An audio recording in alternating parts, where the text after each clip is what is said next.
Today is day 5 of the January 91 7-day retreat in Springwater.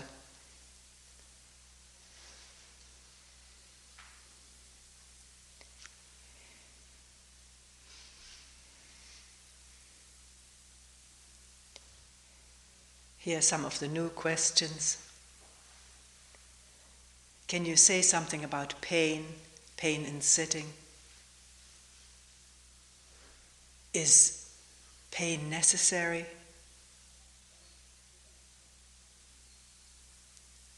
Is pain in sitting necessary?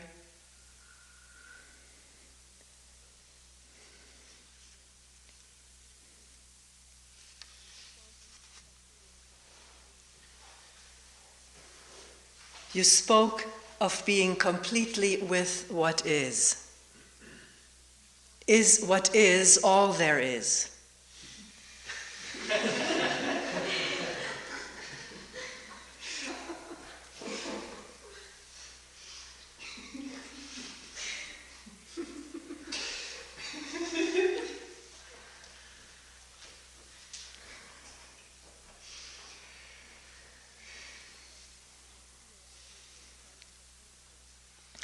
When I am getting depressed, I feel I'm making a choice at some point. I can either become more depressed or exert willpower to be more aware or to be aware.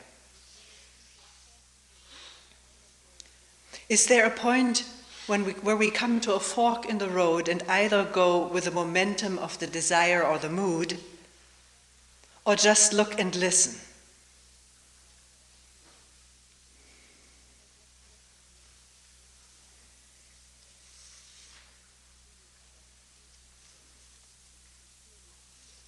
There was a previous question. You have said that if you clearly see a thought coming, then it needn't cause all the inner and outer turmoil,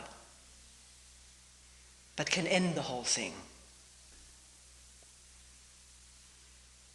Do you mean by that repression or denial of those thoughts? That goes along with the previous question. And there was also the question, you said that we think that there is a me that thinks. I deeply feel that my thoughts come from me. Can you say some more about that?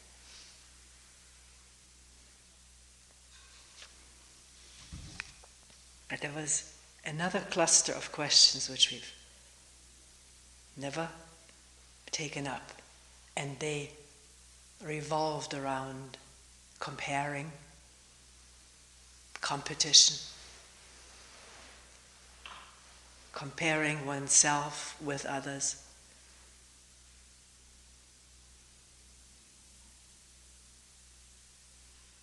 comparing others with others, one friend with another friend, being compared at work and so forth.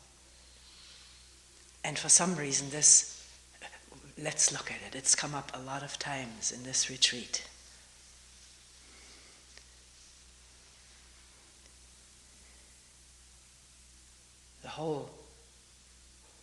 There's a myth or a mystique of competition in the Western world particularly, and probably the Eastern following closely with it.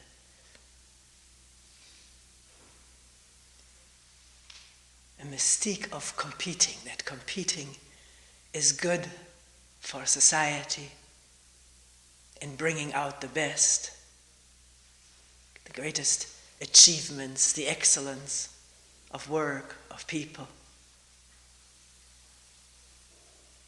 We worship competition, of course, in all the sports.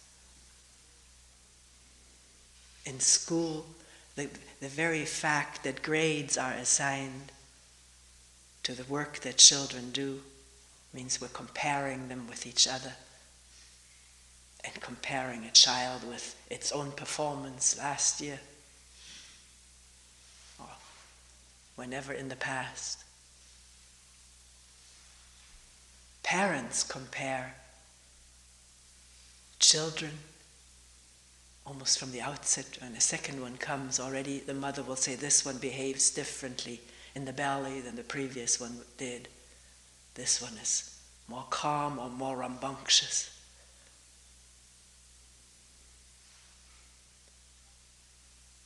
Brothers and sisters are compared in, often if one has heard a lot of it, in very stereotypical ways. He's a real boy, she's a real girl. So we've grown up in all of that. And depending on the particular forces in our home, school, may have had tremendous pressure to perform, to excel, to come out on top, to be the best, better than all the others, to achieve, to become somebody that others will look up to. If one is good in physics, to become another Einstein. Good in music or in piano playing, ideals are held up. And under this pressure, one picks one's own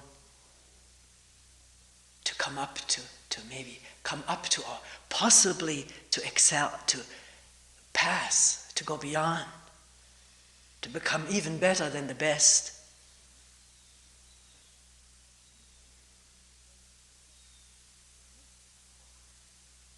Teachers, most of the time, like those children who compete hard and excel, who do well.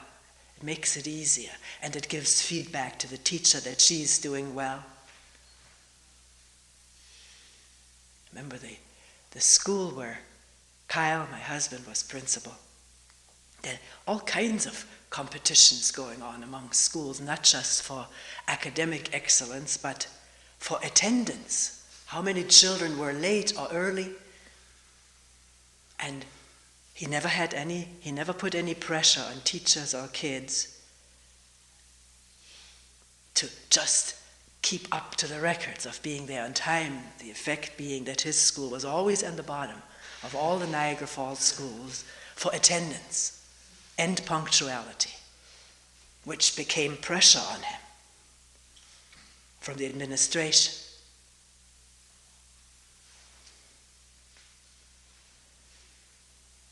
Which means pressure from the parents, from the teachers and the parents. And Kyle knew that he was always in inner city schools where sometimes there were no parents to get their children off to school. They were already at work or still at work, night jobs, or wherever they were.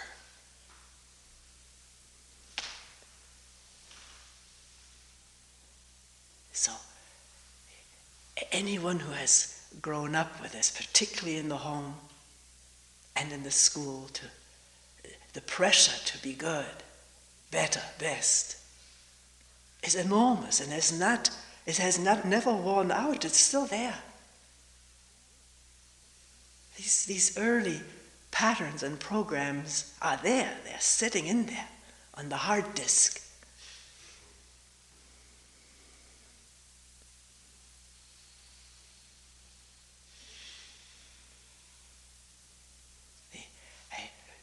In Germany, I had a chance to watch one of those big champion tennis games where Steffi Graf was playing someone. Of course, the host where I was staying, she was very excited about this game, and it was interesting to me because I'd heard so much about her. Marvelous to watch her play, but her face was grim the whole time. Her competitor is not grim all the time. And then, every once in a while, a picture of the father in the galleries, Mr. Graf or Graf, whatever. Have you ever seen a picture of him, how he is when his daughter plays? It's unbelievable. One gets the feeling the daughter is led by energy lines coming from that father. Actually, I had once seen her play many, many years ago when she was not known yet.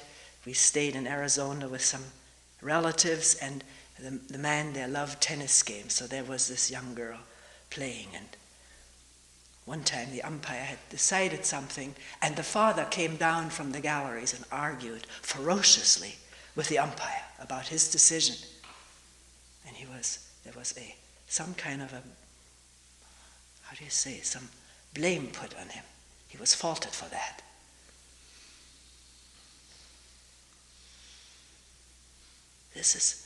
But we operate still as adults. Maybe the father isn't sitting in the galleries anymore, but he's here inside. With his expectant or threatening or coaxing, maybe the mother, may not be the father, expressions, commands that one has internalized.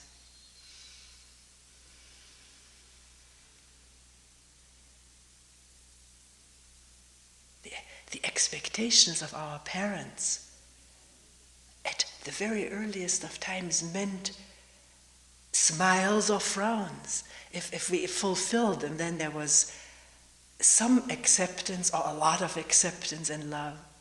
I remember bringing home good grades. It was a sunny day at home, even if it rained outside.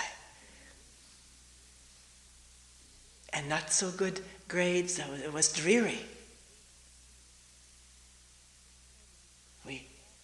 With how we did in school, determined very often how our parents looked upon us, how they acted, whether we got a reward.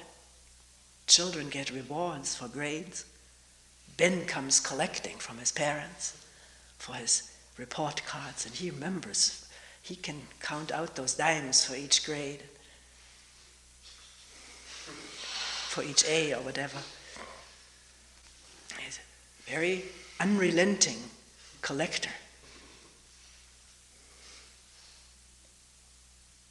And the other side of the pressure, of course, is if one doesn't come up to expectation, or if the other one gets the mark and I don't, the losing, if one wins and I lose, it can be devastating, absolutely devastating.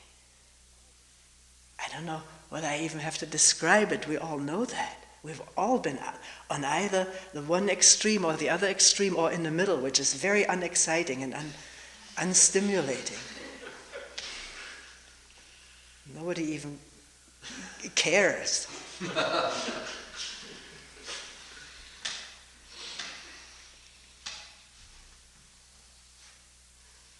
In the last newsletter, there was a mother writing about how her son responded under the pressure of timed math tests. And it brought to mind once going to school with Ben.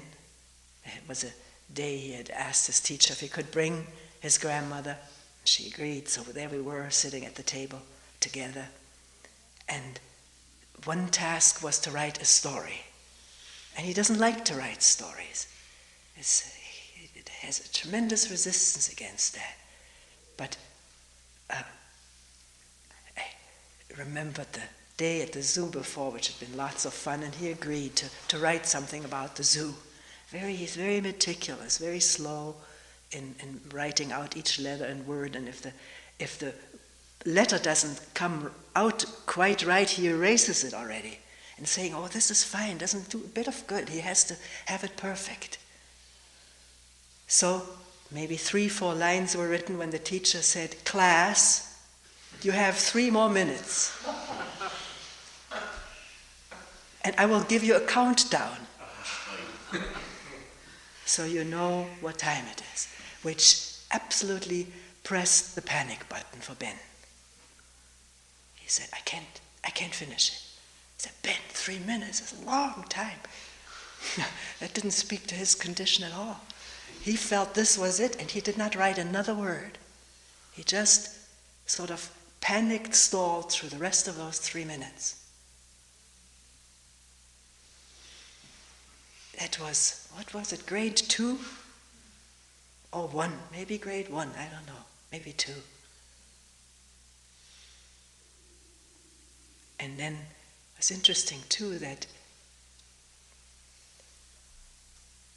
more girls than boys, it was very obvious, I'm not being prejudiced, had longer stories that they could read of course people were invited to read their stories, and it was amazing to me that some of the girls had written 2 and 3 pages. Most boys didn't do that. Maybe it was that class. And of course the awe of the teacher, the praise for these long stories. I was awestruck myself how they had done it.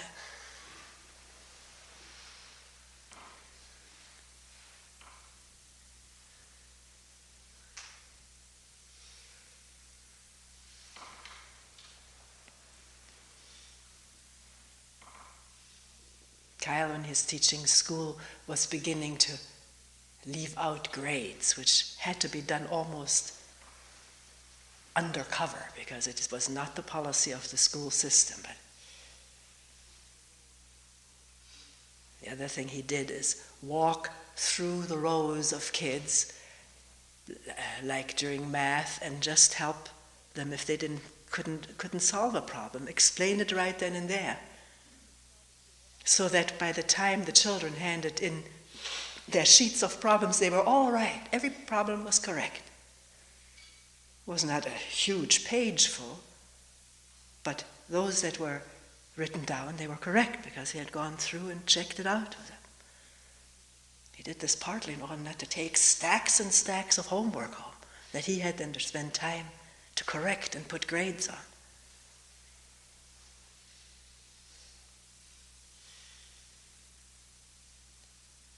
So where are we now with this, right now, in this moment of living, or this time, with all of this programmed competitiveness and need for excelling, for being better, with the recognition that comes, and the sweetness of the recognition and the pain of the absence of that, and somebody else getting it? What does that do to a human being? We can watch it in ourselves if we are so inclined, really interested in watching all of that. Somebody else gets recognition and I don't. What happens? What feelings arise? One of them is envy, isn't it? Envying the other person who gets all that I don't get, that I could get, but don't, because of the other person being better, being more successful, more admired.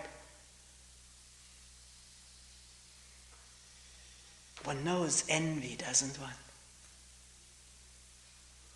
What is envy? Maybe one doesn't know it, one has never really looked at it. There's some physical feelings there, someplace in the body, which have a driving force, a driving force against that person.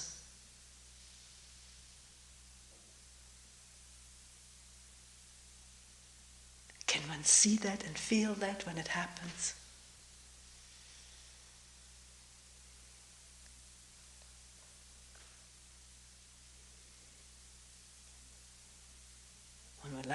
Sometimes one would like to strangle that person. One person told me that today. I would like to strangle. I just had a feeling I wanted to strangle this person I was thinking about. And when I wondered, well, what are the feelings that are going with? I could feel tightness in my hands. And then feeling further, she said, suddenly I could feel tightness around the hands around my own throat. That's an interesting insight, isn't it? When we strangle someone, we strangle ourselves.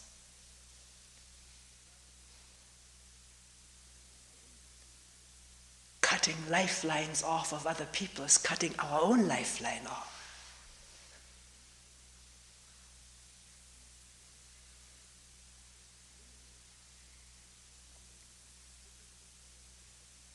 We may not feel like physically killing the person, although eliminating this person would be the best solution for the mind. that suffers and smarts from this competition syndrome or comparison syndrome. And the way I'm always fascinated when they, in the morning in the sports news, give words for which team beat which. There's never well, you all know that. Never a repetition of the word, and the amount of words that exist to do away with the competitor, wipe them out. Or, well, it's fascinating. There are always new ones that these reporters come up with. They may be good at a talk like this, finding new words. Well, so maybe not, eliminating the person, or if one can't eliminate the person, but there are other ways we have of dealing with this envy, and that is to talk badly about the person with others. One person brought that up in a meeting. He said, I've been looking a lot at this indulgence in gossip about other people, which is so attractive, so tempting, and temporarily so satisfying, until later one thinks it over maybe, or feels guilty about it. But at the moment it's almost like having another piece of candy.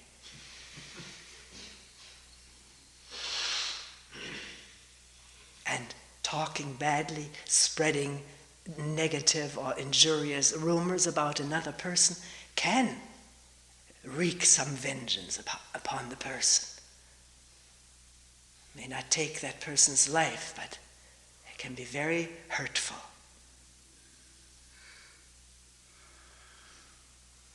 What comes to mind right now, many of you may have seen it. There was once a dramatic series on Masterpiece Theater called I, Claudius. Did you see that? It was about the Roman Empire, emperors, starting with Caesar. And the motto or the logo of the title was a poisonous snake winding its way across the title page. I, Claudius. And poison indeed was used by all of those people in the times to eliminate an adversary. Somebody who got to the throne, and my son should have been there. Or my nephew, or whatever. And then intrigues with, it was one of the most painful thing I ever saw. Some people thought it was great. I could never turn that thing on again. Did you see it? Horrendous things were perpetrated upon rivals. How they were done in. And done in they were always. It always succeeded.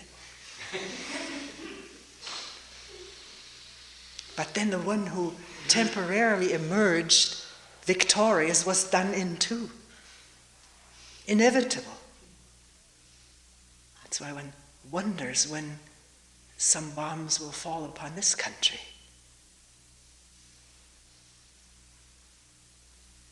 One cannot help wondering.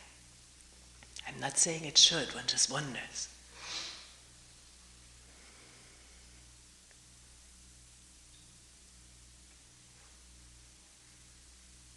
So, comparing oneself, being compared, the poison of that. Can one see that, feel it? Feeling poorly judged or negatively compared is already poison, and the envy that issues from it is more poison. We're so careful in not eating any toxins with our food, but we create them. The body creates them with these thoughts.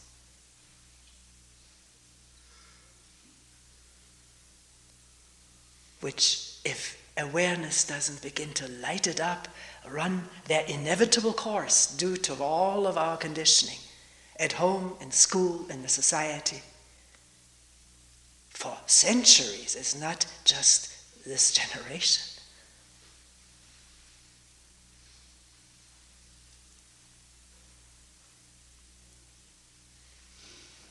So as the urge to compare, or the pain of having been compared surfaces, can there be this point where one looks and doesn't go with the temptation of lashing out, jumping into another thought train, from the suffering train into the avenger?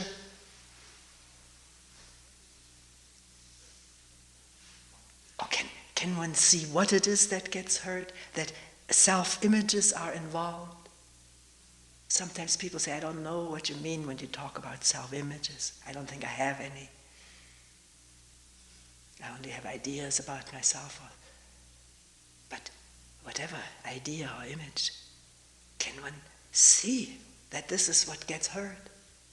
How I see myself, or how my parents would like to see myself, way back.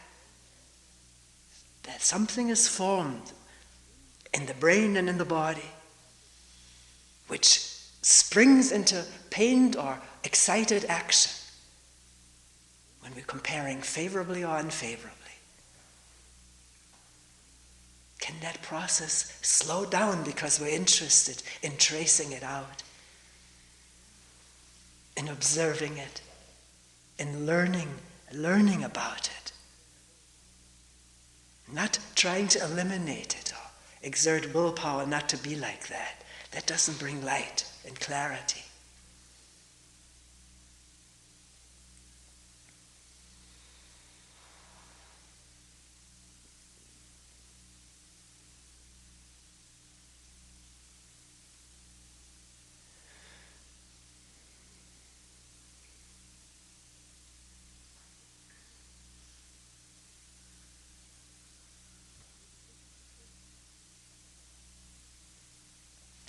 Maybe this is a good moment to enter into this whole question of choice and the question,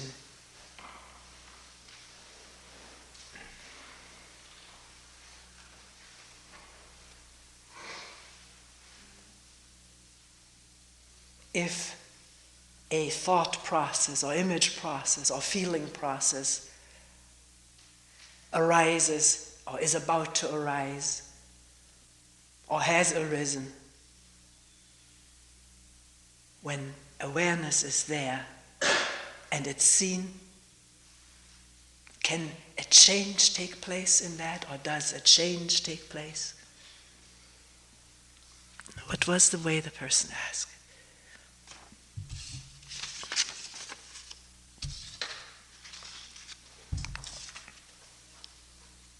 When you see the thought coming, it needn't cause all the inner and outer turmoil, but can end. And do you mean repression by that, or denial of the thought? And we mean neither of those, neither depression nor denial, neither repression nor denial.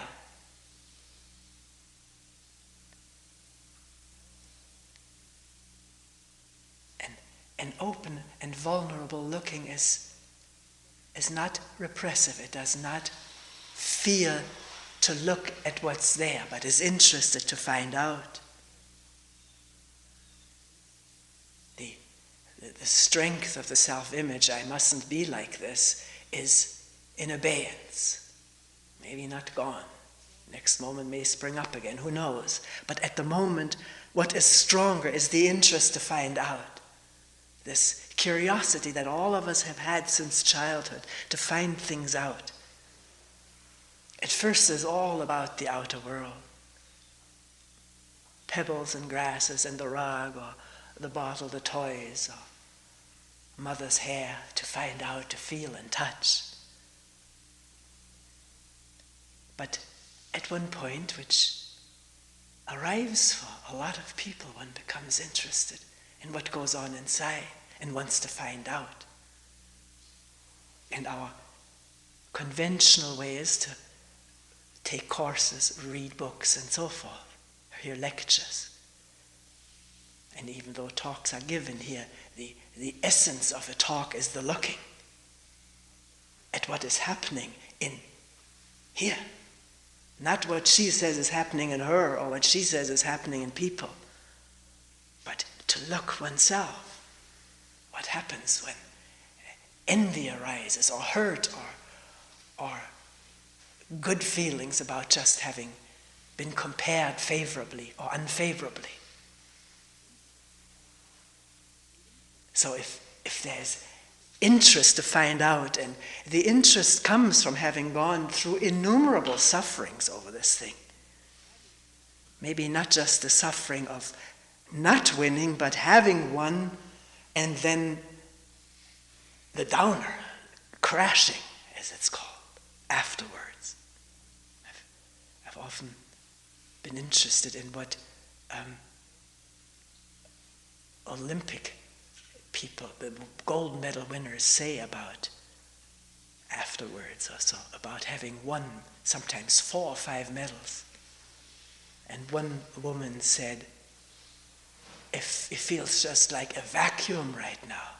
I don't know what to do next. I've won it all. I feel depressed. So even the sweetness of victory doesn't stay. So having gone through a tremendous amount of suffering with this stuff, even being envious and doing something about it is also suffering. Toxin makes us ache and pain and hurt and not be well. It doesn't allow for lovingness and openness. So having gone through this, there comes the wondering, what is this all about? Does this have to continue? I need to understand this. And the best way to understand it, to watch it in process as it happens. Second best is to watch it after it happens and is still a very fresh memory.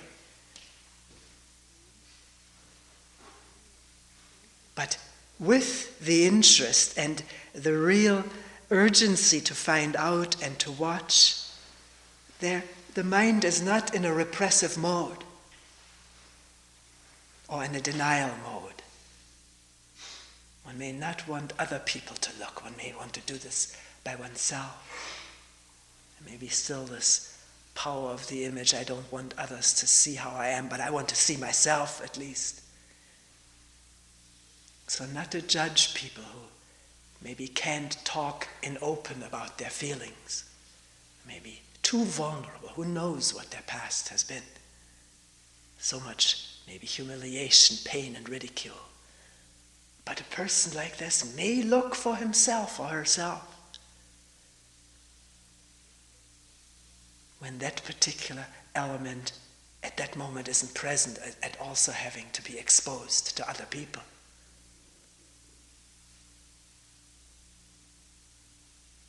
So, and no repression. Repression happens when the image says, no, I'm not like that. Or when the looking doesn't come out of genuine interest, but out of wanting to be better or different. But in looking, there is no ideal. There is nothing one wants to be. One wants to find out what one is. What all comes up, how it operates, what the consequences of it are, how it affects other people, our relationship with each other, how the relationship affects me in return. To make all of that our laboratory of finding out about a human being. Not just about A, B, or C, but a human being, which we all are, with all of our trends and forces and characteristics and drives. We represent all human beings.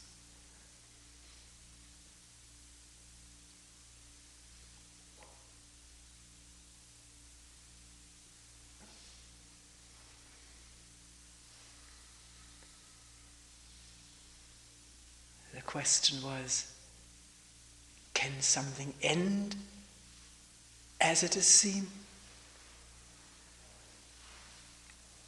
It all depends. No yes or no. Find out. Maybe for a moment there is a glimpse of what's going on and a glimpse of freedom. And then maybe a new thought comes up, but he did this to me, or she did this, or I hate her. And with that thought, the curtain closes and the juices run and trigger all the organs and muscles and so forth.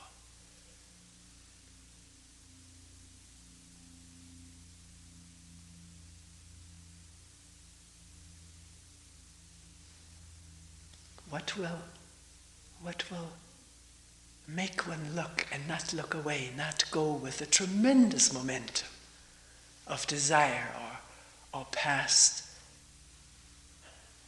pressures, past habits? Incredibly strong energy, momentum for these things to run their course over and over again. What will make us look or allow awareness to be there and not immediately be overrun, overtaken by the power of the habit, which the habit is powerful for one thing because it's run so often, not just in us but in other people. We all reinforce each other in our habits, but also a desire for a release, or the beckoning of release of this tension, the pleasure of that, the satisfaction of it, which memory may already provide.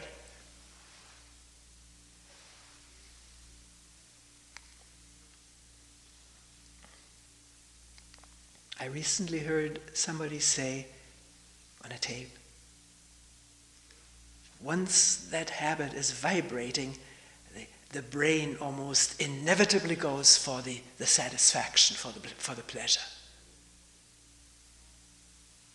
It is programmed to do so, due to past remembrances of the pleasure of release or satisfaction or whatever. So strong it is. That's why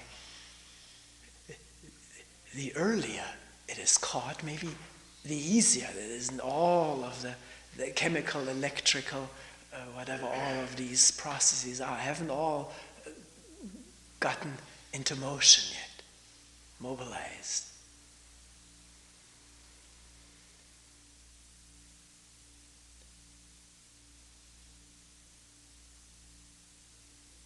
I recently mentioned something after coming back here to Springwater from home, and a couple of people have told me that was helpful to have heard that. So I'll say it again for whatever it's worth. It was coming down in the morning for breakfast,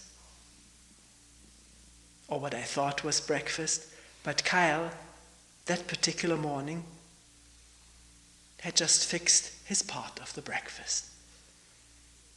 And yet I felt he was sort of a little bit irritated that I took so long. I had washed my hair, it was late. And no fruit was peeled, nothing.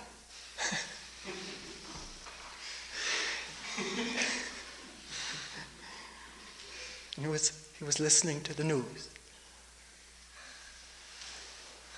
And this expression came up, and the sentence came up, it was already readable, I hadn't said it yet. No one ever does anything for me. And with this sentence, this expression, feeling a wave of emotion about to burst. But for some reason, I didn't say it. I didn't repress it. I saw it. I saw the ridiculousness of it. It wasn't true in the first place. That's absolutely false. And what was also seen, and that was not with intention of figuring it out logically, it was very obvious what this would entail. I would jump on him, could be an argument, and well, you drop a pebble into the water and the rings spread and spread and spread. But seeing it and not going with it, I told him about it. I said, you know what I was just about to say? And we laughed about it.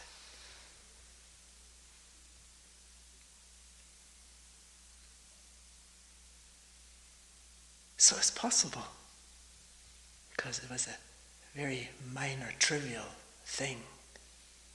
But it's with minor, trivial things that we start our arguments, isn't it? Because underneath it there is this wanting to tell another person how much I do, how much I suffer, what a victim I am, how I sacrifice myself, and you don't, all of this crap. You could say, wait a minute, I can hear somebody say, don't call it crap. It is what it is. And I didn't feel bad about myself at that moment either. The word crap wasn't meant in that way, but it is sort of useless stuff, isn't it? It's not good for anything except irritation. Maybe one wants irritation on an early morning. Kyle doesn't, I don't really either.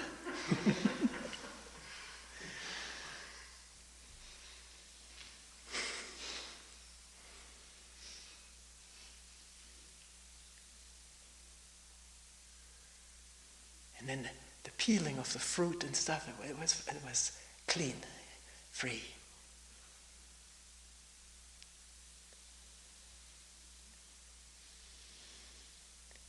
So what was interesting too is that often the beginnings of our arguments come in statements like that, in generalizations, which we say to ourselves, and he doesn't love me, is thrown in there for free.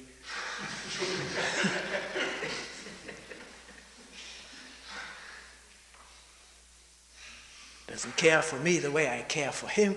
All of this stuff. There's resonance. We all know that stuff, don't we? And so it's simply watching what we say about ourselves and our relationship to ourselves, silently or out loud, and how we react to that statement, not anymore the situation. I mean, there's a fact, there was no orange was peeled, that was a fact.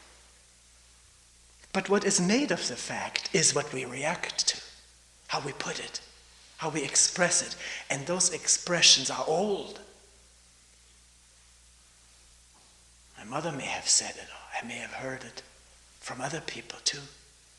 This is traditional stuff handed down, passed on and on.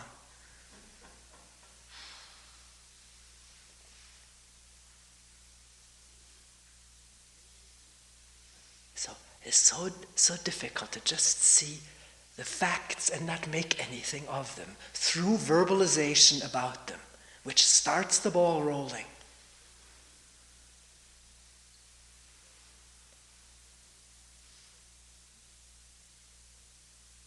I may express my feelings that way.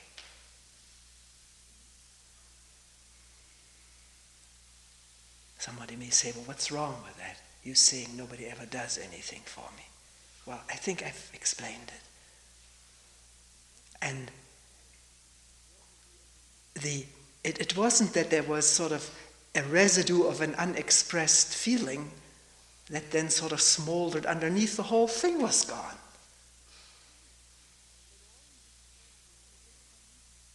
There wasn't any feeling left. There were oranges to peel, and we had a good time eating them together.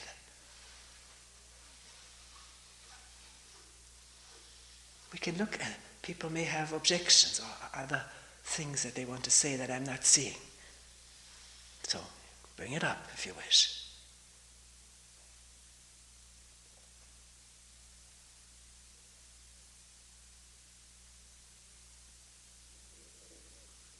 So that was the question.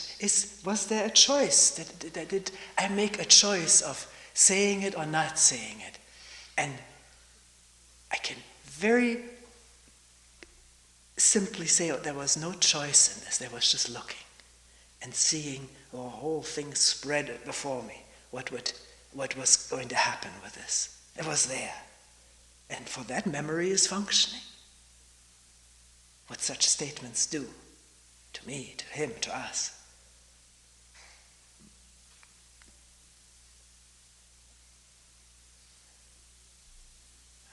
It went much too fast to think, well, should I say it or shouldn't I say it? That's the beauty about really seeing something. It's instantaneous. And the action, that is the action. Because there's nothing left then. Or it's back to normal before this screen comes up of nobody does anything for me. There's a bowl of oranges, and the knife is in the drawer.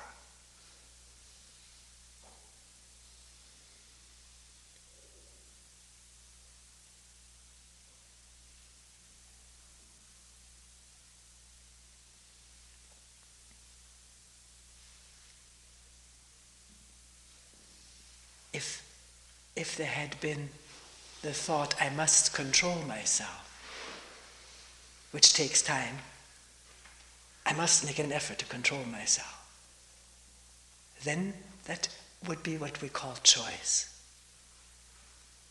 I choose to control myself, which involves thought, which takes time.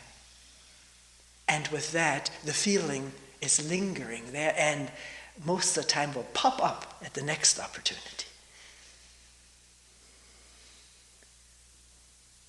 If we suppress a nasty remark that we want to make now, it's sometimes amazing to find when it slips through a crack a little bit later. Maybe at someone else who is less likely to hit back or so.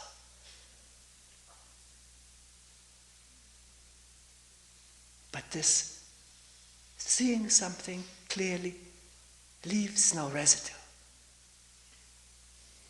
of frustrated feelings.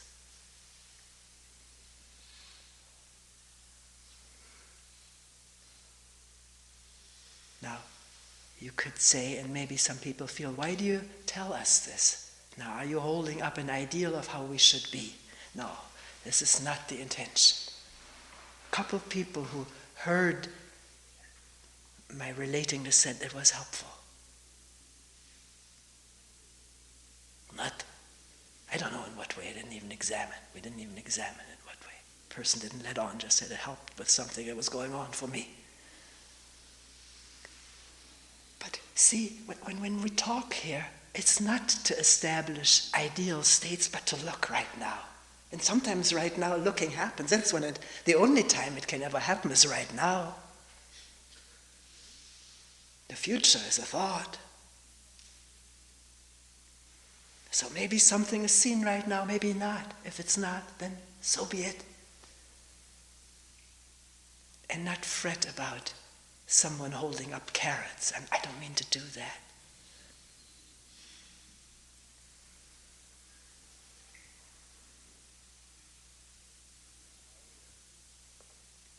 And I'm not saying with this that I always see what comes up, putting myself on a pedestal. I'm not infallible, I'm like everyone else. People tell me, few people tell me, well, you say that, but people put you on the pedestal anyways. Don't you see that? Aren't you aware of that? Are you doing that? Then can you watch it? Why? And what happens then to our relationship?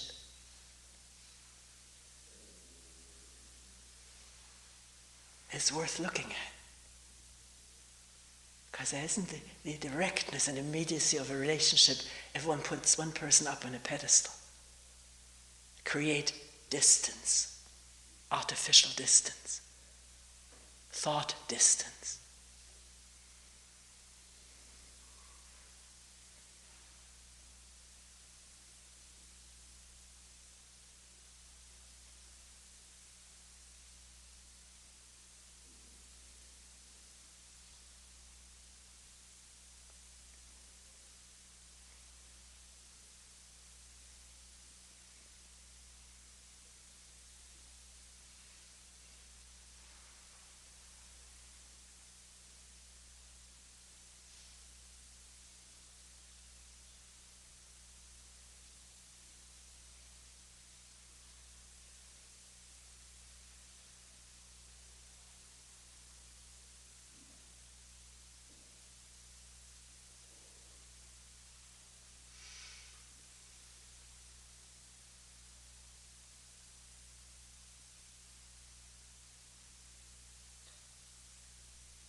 We will end here for today.